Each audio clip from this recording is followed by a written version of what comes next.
educated about what we do and the process, so definitely please look around if you haven't already. And this is a really informal session. I didn't prepare any kind of lecture or anything. We're just here to answer your questions, and any question is fair game, and I'll answer as best I can. So does anybody have any specific questions? Yeah, where's Ozzie? I know. People have been asking me that a lot, and I always say the same thing. Yeah, I'm not his mother. He doesn't check in with me, sadly. If only I'd known, I could have released him with a cell phone, and he could have texted me what was going on out there. So it is nerve-wracking, and it's not just with Ozzie, but with every wild animal that I ever release. I am like that worrying mother staying up late at night, wondering where my children are and if they're okay out there. And it is definitely a lot of anxiety about particularly the ones that we raise from babies, and then you release them and you wonder, do they have the skills needed to survive out there in the wild? And interestingly, more and more work is being done in wildlife biology and medicine and rehabilitation that is documenting that in fact animals coming out of rehabilitation centers do usually very well, at least as well as animals raised by their parents in the wild in many cases, or if they were already adults when they came into the center, that they go right back to doing whatever it was that they did before. So yeah, Ozzie, as you guys all know, is banded. So hopefully if there is a sighting somewhere, we will know that it's Ozzie, and we'll have a good chance of tracking him. I think this lady had a question. You had said that Ozzie's an older bird. How old do you think that he is? Well, so you can't say exactly. You know, up to that 5th year or so, you can age them fairly accurately. Once they become adults, it definitely becomes much harder. I only know that Ozzie is an older bird because he has a history of people knowing him and sighting him and knowing that he was in the region. Otherwise, I would have no idea. The average lifespan of eagles in the wild is somewhere between 15 to 20 years, although they have been known to live as long as 30 years, and in captivity have been known to even live to a 4th or 5th decade, but that is certainly less common. And you know, we could kind of tell with Ozzie by a variety of other radiographic and other things that we just picked up on general physical exam, like the condition of the lenses in his eyeballs and things like that, all suggested to me that he was, you know, probably in his middle years somewhere. 20? Again, there is a way to age birds accurately. It's a technique that was developed by a researcher a number of years back, where they look at something called pentosamine levels in the bird's feathers. But that was only a research tool. It is not offered commercially in any way, and it's very, very expensive to do. So there is a way to accurately age them, but no, I couldn't say for sure. I thought maybe you could, you know, if I was guessing, I would say, yeah, he's probably that you have gotten, you know, like young ones and. No, you can never tell just by looking at them. Again, you may get a feel for it, and I would, you know, guess that he's somewhere in his late teens, but I can't say for sure. Ginnie may have more about his history. I know we've been tracking them since I think 2006, from when they were located across the river or across the street, but I think we'd always averaged around 20 years to be his age. So. But again, we are no experts, so that was just kind of observing and that side. Was there ever an option when you tagged him to put a trap on him? Is that an option? So the trackers themselves run anywhere from about $3,000 to $5,000, but that's actually not the expensive part. The expensive part is following them with GPS satellite signal and paying somebody to actually do that tracking. And then when the battery dies on the tracker, actually recapturing that animal and removing the device. But it definitely is done. There are devices that are plenty small enough and light enough for these birds to carry. So that certainly, in theory, might have been an option, but usually those things are reserved for birds who are more valuable than Ozzie. So Ozzie's a celebrity, but in terms of his genetics and his contribution to the population, he's not considered a particularly valuable animal. And of course, I would have to get permission, not only from Florida Fish and Wildlife, but from U.S. Fish and Wildlife, because of course eagles are protected not only under the Migratory Bird Treaty Act of 1918, but also under the Bald and Golden Eagle Act. So there is all kinds of paperwork involved. So it's not something you would do lightly, and would be very unlikely that I would have gotten permission in this case, even if I had the money and the desire to do that. What changed to make the decision to put a ban on it? Because originally I read that you all don't do that. Yeah, because we don't have a banding permit here, but what made them decide to do it? Yeah, when the word went out that we didn't have a banding permit and we intended not to ban him, Audubon contacted me, and I know the people over there, and they very generously said we'll be happy to be responsible for having a band and tracking the information and submitting all that paperwork to the government. I checked with our coordinator for the Southeast, our federal coordinator, who's Reese Collins, and asked her if it would be okay to do that, and she said that it would. Was it pressure from the public? No, for me it was more of a, man, I always would have loved to have banded him. I'm so glad that we have this opportunity that it works out.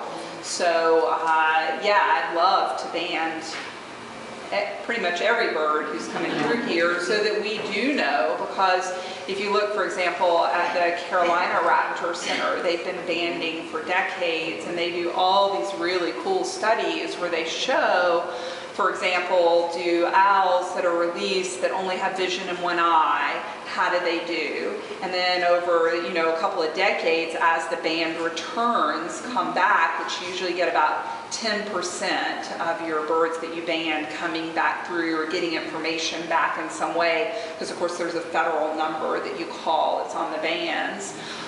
They're able to figure out that actually one-eyed owls do really, really well out there, and that is in controversy to the assumption always was, oh, raptors, like the whole reason their eyes are so big is because they need to see, and they need to see really well, and they're going to starve to death if we release them with vision in just one eye, and that it turned out that's not the case. So now we know better.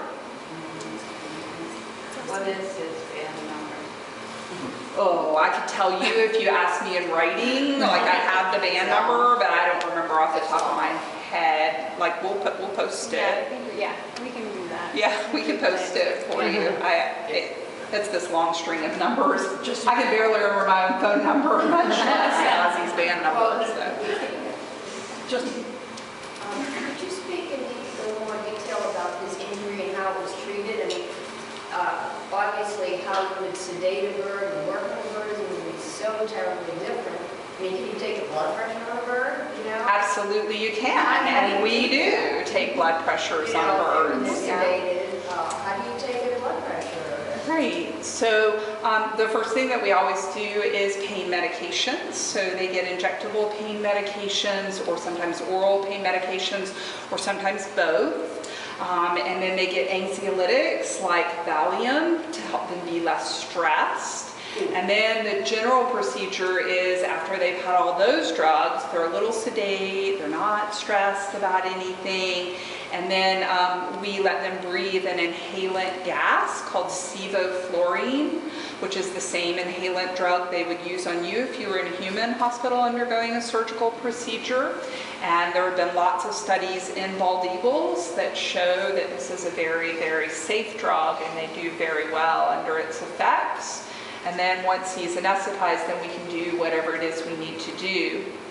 There have been a lot of studies done at multiple raptor centers In general, whenever we have broken bones in raptors, we prefer to repair them surgically. So we'll go in, we'll put plates, we'll put ion pins, we'll put external skeletal fixators. We just did one today in a burrowing owl. So we do them commonly here, but all of the data that came out of the Minnesota Raptor Center and Tufts Wildlife Center were that going in surgically actually makes matters worse because you cause so much soft tissue damage that it's not worth the perfect alignment that you get.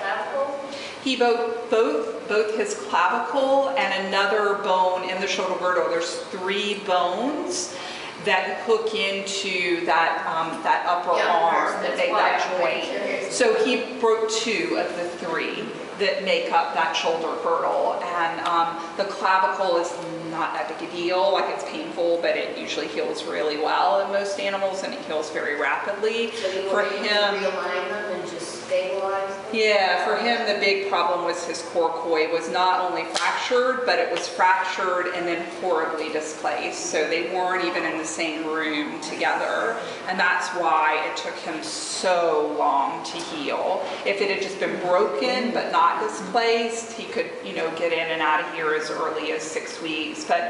But also because he's such a heavy-bodied bird, they really need a lot of healing time and a lot of time to go through that rehab process where you work them back up to full speed.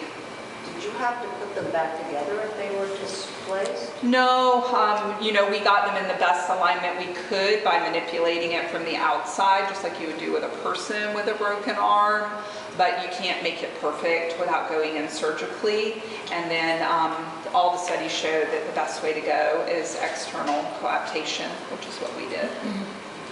Do you think eventually Ozzie will get back with Harriet?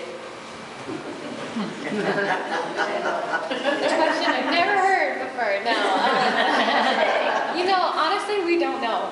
It's up to Mother Nature. I don't know if there's been these instances in the past. Eagles do mate for life, but this is a very unique situation on all accounts. So honestly, we'll just have to wait and see. We'll see what happens. Nesting season starts. They've been away from them for 3 months. I mean, that's a long time to be away from her.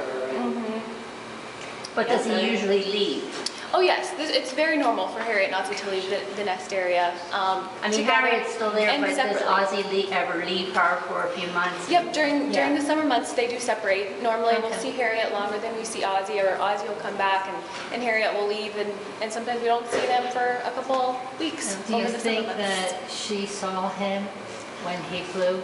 She was across the road, I think, right, at the small pond. Do you think that she could see But you him? can hear him calling. So whether or not she saw him, she almost certainly heard him. Why They did have he good go? eyes, Yeah, right? yeah, Was he he did calm? have. Did he vocalize? I think he did when he got way far away and he landed. He then did vocalize a little. Yeah. Because I think that's a lot of people are saying, I hope that she saw him or knows that he's back. He's so quiet. I was just curious, because he's such a watched eagle, and we saw all of this almost happen as it, right? I mean, within an hour, everybody knew, oh my God, that has to be the same eagle. When did Crow realize what they had gotten themselves into by taking on? When they got knowing other people. I think Yeah, did you have any within idea? the first few months of the year, around the time Ozzie was coming in, we had like 12 other eagles at that time. So yeah, for us, he was just one more eagle. Yeah. And so we all- it was like filtered in through the public. Oh my God, did you guys know? And I'm like, no. No. And How many have you released out of the? I'd have to look back. Like, we have a computer that keeps all those stats for us, but a fair number. Eagles are hardy birds, and they do really, really well. We've released a bunch of them, most of them on TV. Watching that slow motion film, and I'm sure you've probably watched it many times, how does it look like his flight Perfect. was perfect? Perfect. So you don't I mean, think he Couldn't have did. been happier. happier with the way that looked. And definitely, like everybody else is like reliving the beauty of his flight. I'm like critically looking at it going, is that wing making the same range of motion as the other wing? The other thing you really watch is the tail, because the tail is the rudder that compensates for if you're off to one side or the other. You move your tail to compensate for that, and his tail was perfect, which means he had perfect balance So you don't between think those he's two wings. got hurt somewhere, like couldn't make it and fell Not down? at all. We watched him fly so He's somewhere out much there. in the flight. Like he's a really strong flyer. I think, and eagles are so adaptive. Like it's not like a peregrine falcon that must hunt on the wing or they will die. These guys are such scavengers. Like they'll go for anything, and they're generalists, and they're very hardy. And he is a wise old eagle. He definitely hated people the whole time he was here. We get some eagles who, especially the young ones, get kind of relaxed because people are bringing them food and that kind of That's why thing. he took off and wouldn't come He, back. there was all those people there, and it's funny because I had set it up so that he could kind of hopefully fly down that line of people, and he came out of that cage and literally in mid-step saw all those people off to the right, turned and gave everybody his rear view, and off he went, and you're like, well, the best laid plans, but that was good because that shows that he's a wise old eagle who has learned people are not good. You don't want to hang out near people. Maybe he's afraid to come back in that area. I think there was somebody who hasn't. Yes. The weight, you mentioned he was a heavy body. What was his weight?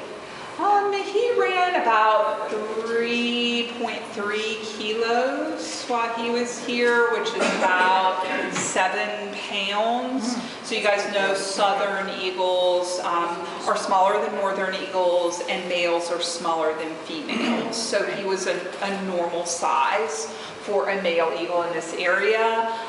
He was a great eater, so that was one of the things we had to protect against, that he actually didn't get too fat while he was here. He would eat everything we offered him, and so we were very careful to keep his weight, right at where it should be. That doesn't sound like Ozzie at all. Did he eat all those fish heads? He ate everything. Yeah, he had a period where he was a little picky and we had to coax him to eat, but by the end he would eat anything that went into the cage. Are you aware of these studies in the wild that, if the male gets killed in the wild, how long it takes for another male to get with the female? So by the next breeding season. Oh, so we'll probably finish. Yeah, by September, October, you guys will know. Yeah. We're from Alabama, the Eagle Watch, and we've been From 40 to 50 in the intensive care unit, which means they're getting massive intensive care from the nursing and doctor staff. And then we usually have anywhere from about 100 to 300 patients on the property at any one time altogether. So do you just live here all the time? Pretty much everybody does. Yeah, 12-hour days are routine, and we're open 365 days a year. I hope you live on the island. There are 3 doctors here. That's all. That's all. Yeah. And then we have some really good nursing and rehabilitative staff, and then we have 200 to 300 active volunteers a year, and then we take 50 students a year who live here on the property, and again are down there all the time. But now that the word is out. We can never have enough people, truly. Right. The more, Mine live in Naples, I can always find something for somebody to do at my hospital. Yeah, nobody sits idle down there, ever. I think that's the greatest. I just have to stand up. Okay. Well, it's 5 o'clock, so we're going to go ahead and wrap it up. Thank you guys so much for coming.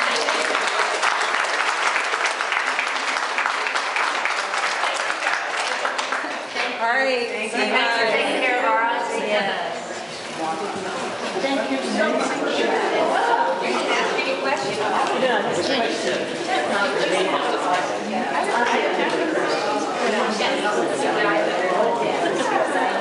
Yeah. kids, they have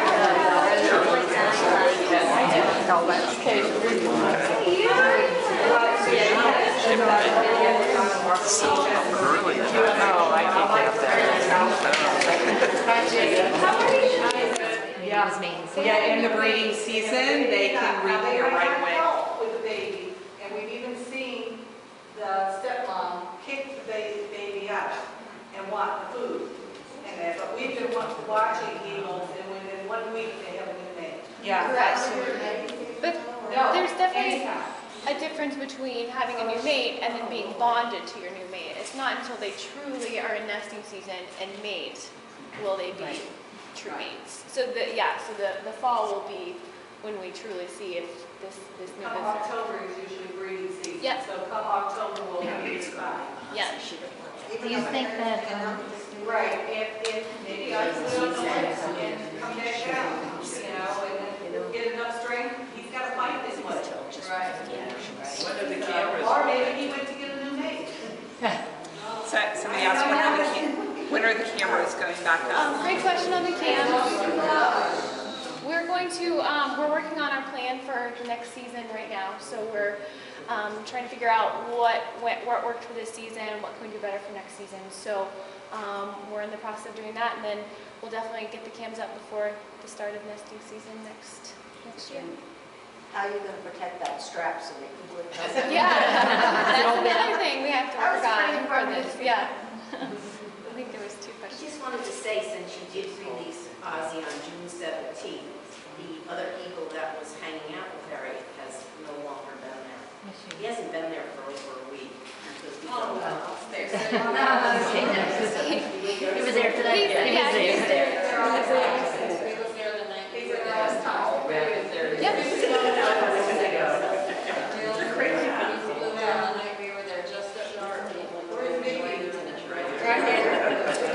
Do you think that, Hold on, she has a question. Hold on, hang on, somebody has the floor. Raise your hand if you want to talk. I just have a question about the nest. I read somewhere that the nest belongs to the male. Is that true? Oh, that's a great point. That is true.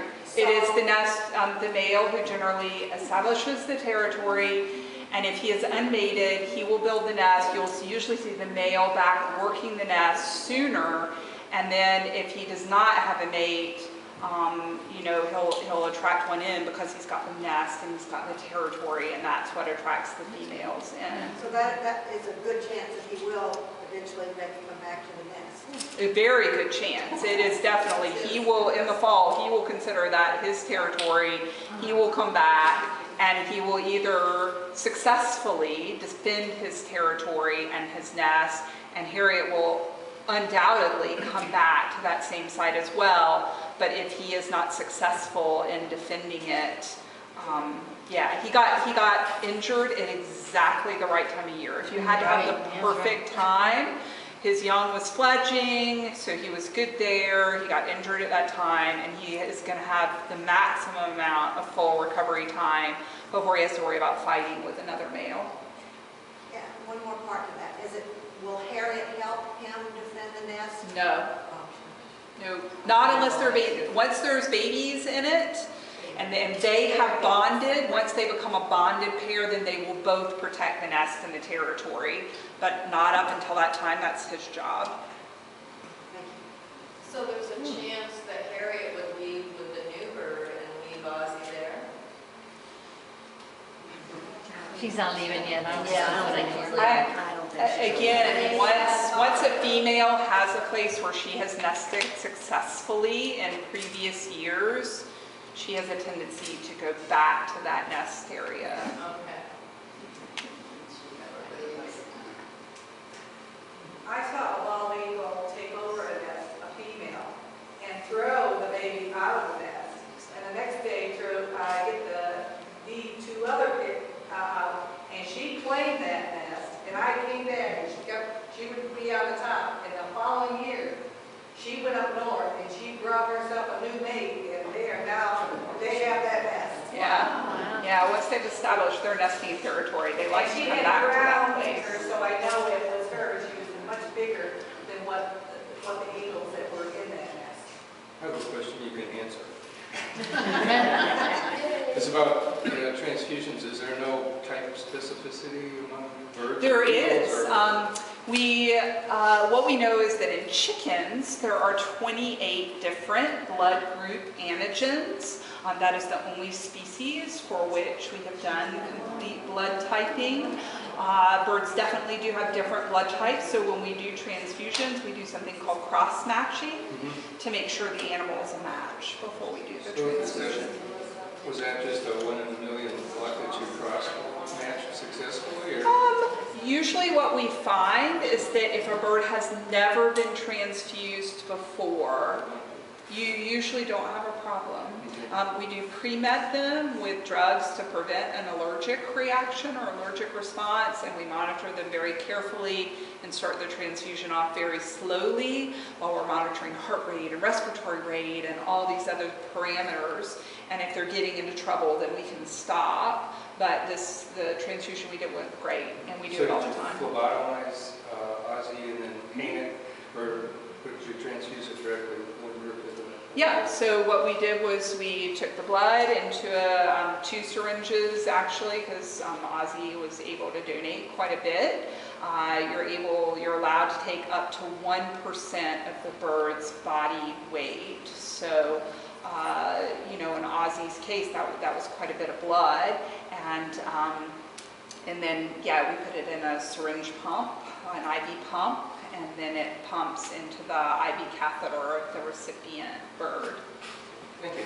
Okay, cool. Do you think that the other bird that's there could be an offspring of Harriet's and just be there because? No, they came from a different, like too far away, I think. I mean, I guess it's a possibility. No, But I'm talking about the one that's there now, hanging around. Could that be her offspring, just there, coming back because the father, just knowing nature?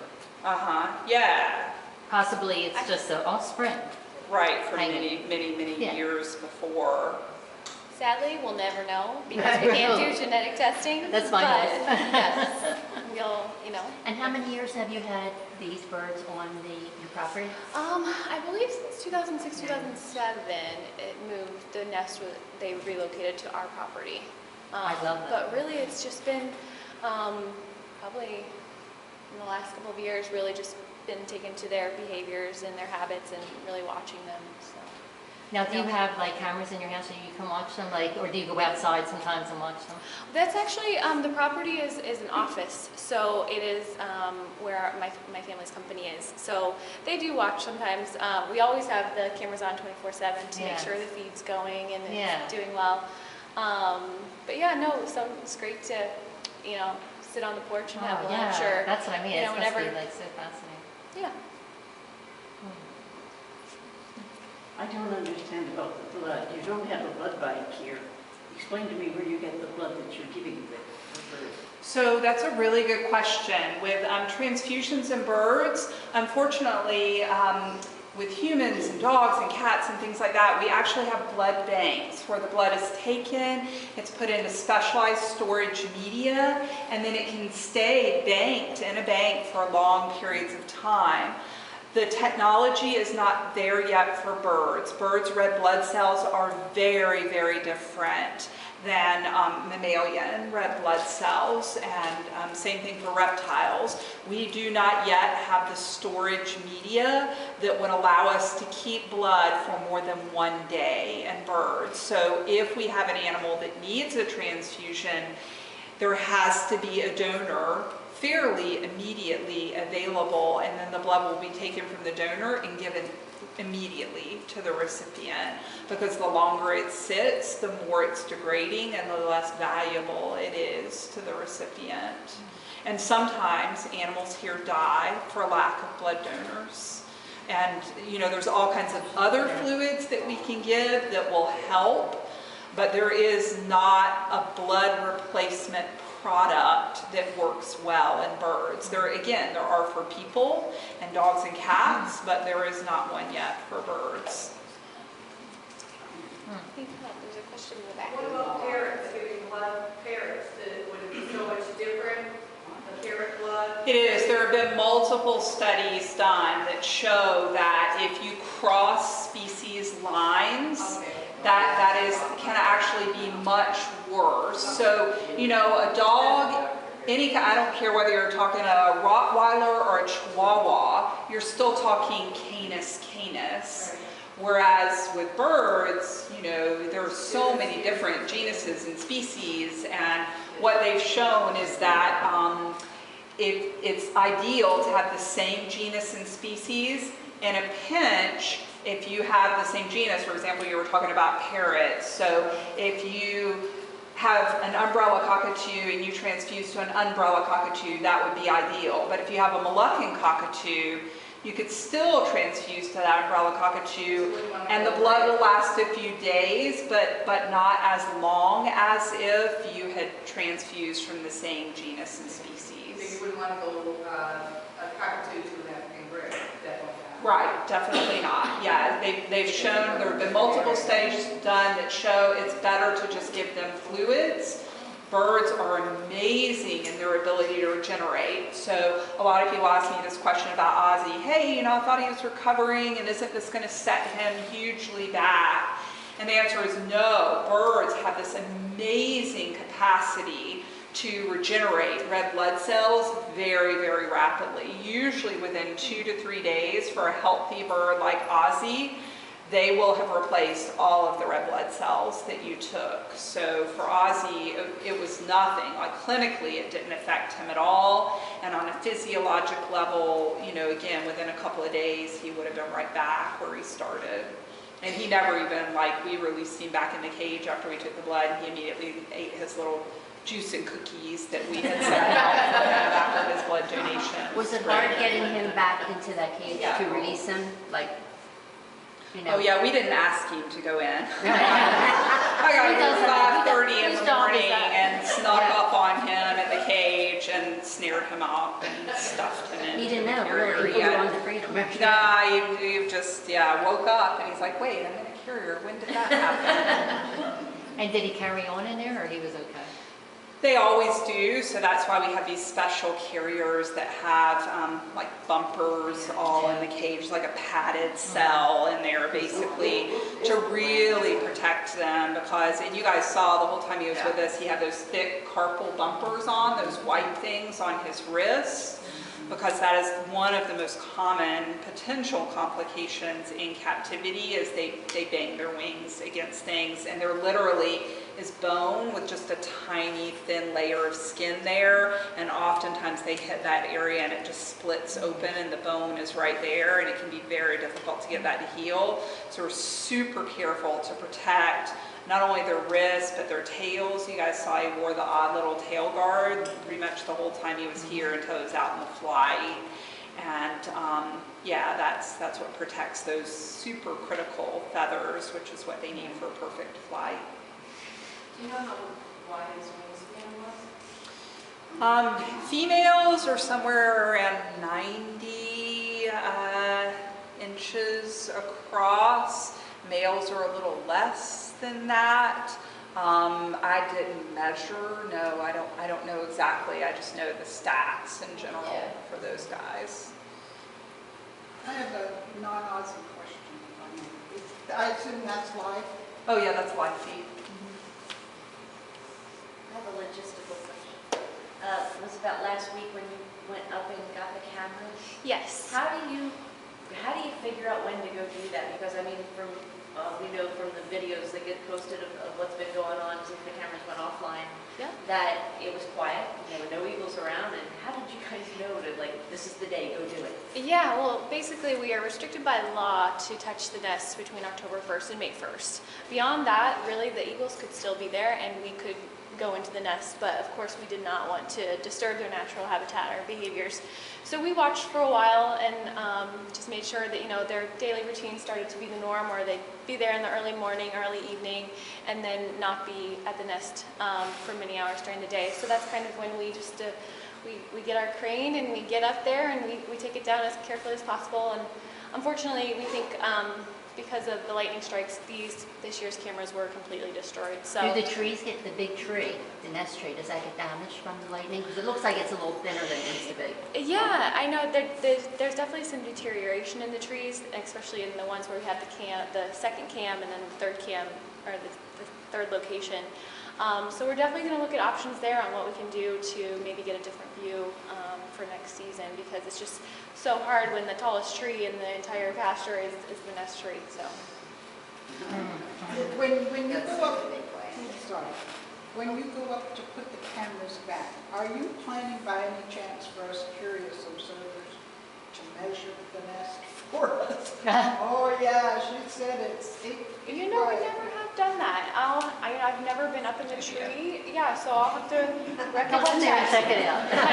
My brother draws the short stick on that one. So I'm sure a lot of people would like to. yeah, no, those that's are a great interesting. recommendation. Yeah. And a lot of times they get bigger and bigger every year that Oh, they're yeah. there, so they can really reach very impressive sizes Yeah. over time. Does anyone know, and that's even people here in the audience, when he was released and flew up to the pole, does anybody know how long he stayed on the pole before he went north?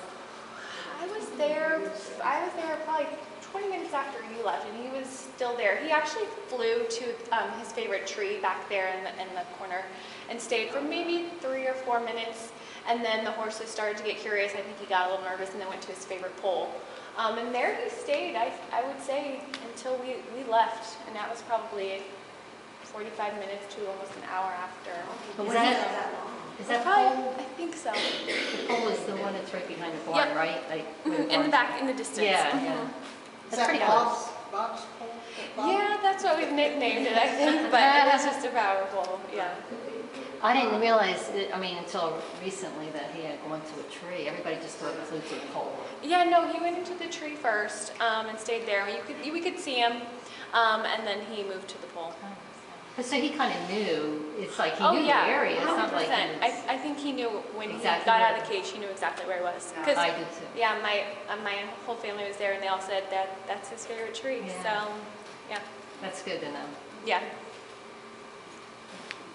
Do you Oh. think, No question. as far as the rebuilding the nest, Yeah. don't they usually already have that done, or they do that later on? Yeah, they do kind of like 2 phases of restorations that we've seen. They What is a nest? Well, they did some right after E6 fledged or Right. for good left the area. But And Ozzie's the nest builder. Yeah, he knows. the that's nest why I builder. laughed earlier when you said Ozzie is the So it's one kind of a to mess. arrange Here's how that. they intertwine and. But he will But be yeah, there they doing it did. now, or he'll be doing it later. Well, they do some. They kind of recover from the nesting season. I just like to Take a call it that. vacation. And then they'll come back. Probably we've seen them as early as mid-September. Come back and really start to do Okay. the nestoration. Yeah. I breed parrots, and my male parrots always go in first and fix the nest before the female. And for the longest time, I couldn't figure out, no, that's not the female going in. Why is the male doing it? But I would always find that the male did it. And also, how I got involved in this, I had a nest up in Michigan on our property, and they had to ask us if they could climb a tree because they banned all their babies. And they climbed the trees with the parents soaring around and screaming, and they would bring in, check their blood and band them, and then take them up in a bag and put them back up there. Wow. Very cool. What made the 17th the day that you said, okay, we're letting him go? What got to that? A big part of it was the weather was good. We had to make sure that the weather was okay, and that there was nothing else, that no other reasons. So we knew that he was ready, and I think we had potentially had a release date like the week before, and then there were really bad storms in the area, and so that put it off. How did you know he was ready? A variety of things. The x-rays showed that bone had healed really well. Blood work showed that his liver and kidneys and everything were functioning perfectly. A white blood cell count showed that he didn't have any evidence of infection anywhere.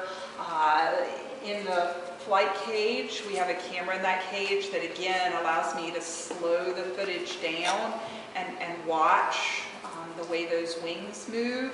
So slowing that down really helps me to evaluate when they're ready. And yeah, literally within a couple of days of me deciding, okay, this looks good, we made the first release date, which we then ended up pushing back because of really foul weather. When he was in the big flight cage, did you have to kind of push him along the fly? Sometimes like go outside and like kind of... Yeah, because they're smart and that cage is super high, so they know, like, you know, when we walk in there, they're not afraid really, they're just looking down at us. Yeah. So yeah, we have to kind of encourage them to do a little more flying. Were you surprised that there's so much interest in bald eagles? No, I mean I think, like, you know, yeah, they're the national symbol for birds and they're, you know, beautiful birds. And I'm surprised. Yeah, I'm very gratified to see that, and I think it's great. We definitely try to encourage, especially school children, to become involved and get excited, because that, you know, that first entry point often opens a whole world of a new viewpoint for them, where they appreciate nature in all its complexity and beauty. And that's the good thing about the cameras, because when we were kids, you'd have to look in the encyclopedia or whatever, you're reading books, but you never really, now you see. Yeah, no, Dr. Barron's statement literally was exactly to a T why we decided to put the cams in the nest, just because we started to observe them and think, how cool is this, you know, and then we talked about the idea for probably a good year, and then we're like, okay, let's actually try it. So then we did, and it, you know, we laughed for the first 10 days when there was just like 5 of us watching. It was me and my family. And then I sent it out to a couple of friends, and then it was like maybe 20, and we were like, this is so cool. And then we ended up getting kind of just all our social media together. And I remember seeing that, and that's what made us all start watching. She's like, you have to see the video. I think it was probably, once when we were at probably, I think we were at almost 1,000 people watching, and we were like, wow, I guess we're doing like something right. So. How many people are watching now? Yeah, we've had 40. No, it's permanent. That injury is permanent. Came in that way. It's well healed over, and it'll never grow properly again.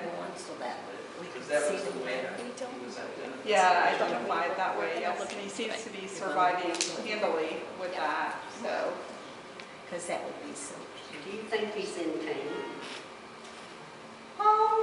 You know, that's hard to say. Certainly from the way he flies, he doesn't look like he's in pain. I think all of us appreciate as we get older, sometimes it's a little harder to get going in the morning, but once you get going, then things loosen up and it's not so bad anymore.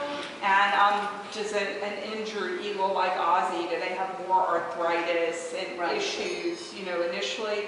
Probably they do, but his flight shows that he is still more than capable of, you know, going out there and doing things eagles do. And you definitely hear about eagles that have surpassed their breeding age, where they no longer man a territory and defend a nest and mate with the female, but they're just interested in getting the next meal and being able to survive. And those are the guys probably who are a lot older and, you know, have outlived their reproductive capabilities. I think that with Ozzie, if he's not ready to battle and defend his territory, he's smart enough to know that. Like, he'll probably figure it out pretty quick. But everything about his flight and the way he acted with us, I can definitely tell you, when I go to restrain Ozzie, he is a handful. Like, he's a strong for me. So. I think there's actually a Do the hollow bones have any effect on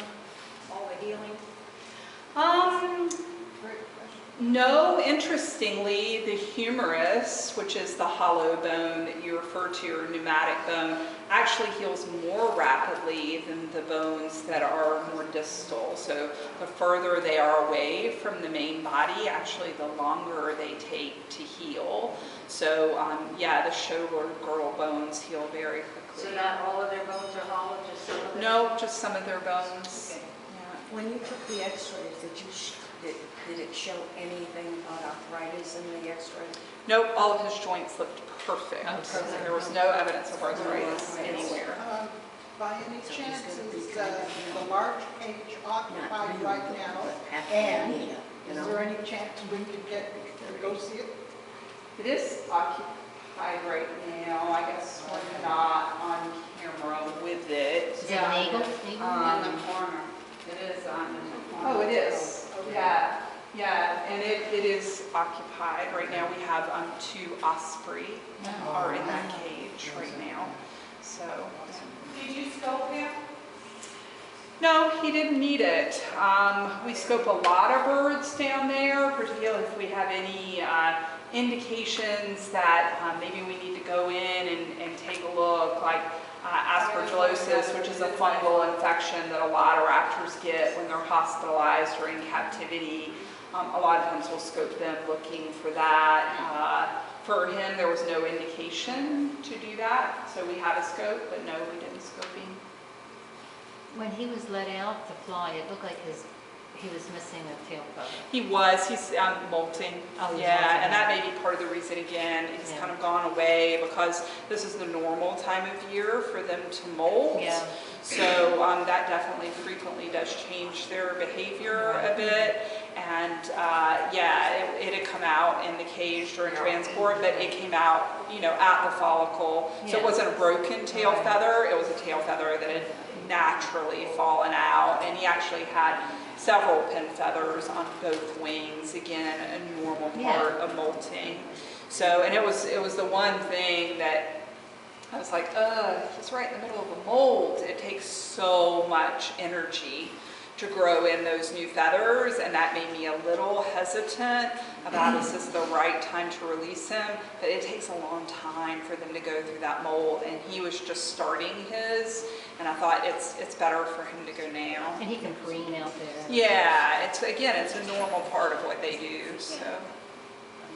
Do you think that his flying like that, wasn't really used to going that far? Or do you think that it was hard on him after going that far? And then we do everything we can to exercise them, and in the scheme of things, like 3 months seems like a long time, but if you're a top-notch athlete, you don't lose that much condition in that 3 months. And we worked really hard again to slowly work him back up to that speed. You can tell he's puffing a little bit when he goes to sit on that pole. Some of that was stress, but some of it is, he hasn't done that kind of flight in a long time. But I think he's, again, because of that they're so easily adaptable, and because he's a wise old guy that's been out there for a while, I think he'll be able to handle it. Do you think he stayed in the area, but not right there on the property, but maybe a couple miles away he is, or does he go really far when he goes away? Yeah, no, I know you're not following, right? No, we have our great team that's out there every day, and have seen no sight of him and not heard any calls. So yeah. We don't really know. He's not ready to see him. But I don't know, like each year, not just this year, does he go pretty far when he goes for a couple months? See, we don't know. We have our ideas and things like that, but say he goes to the Bahamas and chills out for a little bit, but we really have no idea. The literature suggests that they go northwards many times. There's more abundant prey items. The further north they go, but in the south, in general, if they're in the north and the bodies of water that they live on freeze over, they go south. If they're in the south and there are bodies of water readily available, they will tend to stay in that area unless the prey is not as abundant as they would like, in which case they may go further north. I was just curious about the financial, if you could speak at all to the finances of how having this superstar at your facility and all the media attention and everything, how did that benefit Crow? Because you guys do a beautiful job out here. You've been out here for a very long time. I don't know that you've ever experienced anything from social media. Everything seemed to have aligned up for you. How much of a benefit was it to Crow? It was a huge benefit, yeah. We were definitely It's funny, I always say I'd been here for a little over 3 years when Ozzie came in, and the 3 years of my intensively trying to get the word out there about what we do and what we're able to offer really didn't do as much as like one day of Ozzie being here. And very lucky to have the Pritchetts working with us, helping us to field, just the deluge of questions that came our way. Very lucky to have Ginnie and all the other people who were working from 40 to 50 in the intensive care unit, which means they're getting massive intensive care from the nursing and doctor staff. And then we usually have anywhere from about 100 to 300 patients on the property at any one time altogether. So do you just live here all the time? Pretty much everybody does. Yeah, 12-hour days are routine, and we're open 365 days a year. How many doctors on the island? There are 3 doctors here.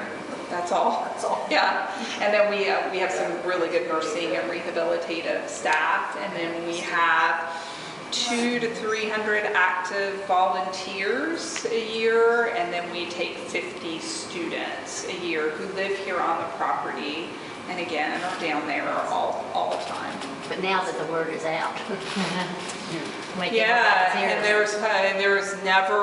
can never have enough people, truly. Right. The more, I can always find something for somebody to do at my hospital. Yeah, nobody sits idle down there, ever. I think that's